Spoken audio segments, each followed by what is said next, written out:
रसूलुल्लाह सल्लल्लाहु अलैहि वसल्लम नद्दरल्लाहु वजहहु मन समिया मिन्नी हदीसन फबल्लगहु कमा समिअहु फरुब्बा मुबल्लगिन औ आमिन सामिइन। हुज़ूर सल्लल्लाहु अलैहि वसल्लम इरशाद फरमाते हैं कि अल्लाह उस शख्स के चेहरे को तरोताज़ा रखे जिसने मेरे से कोई हदीस सुनी, फिर जैसे सुनी उसको वैसे ही आगे पहुंचा दिया।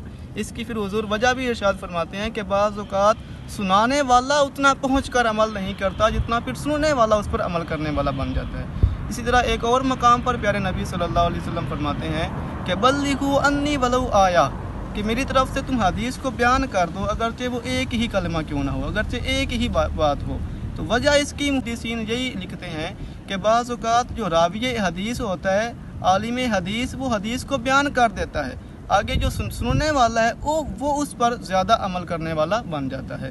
तो यहाँ पे एक बात ये भी याद रखिए कि हदीस को बयान तो करना है, लेकिन एक बात ये कि जैसी हुज़ूर सल्लल्लाहु अलैहि वसल्लम का फरमान मुबारक है वैसे ही आगे पहुँचाना है।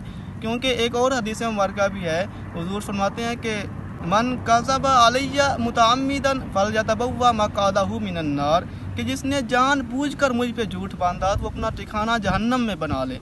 यहाँ इसलिए कि जो हुज़ूर का जो फरमान मुबारक है उसको वैसे ही आगे पहुँचाना है। अल्लाह ताला हमें अमल करने की तौफ़ीक अता फ़रमाए।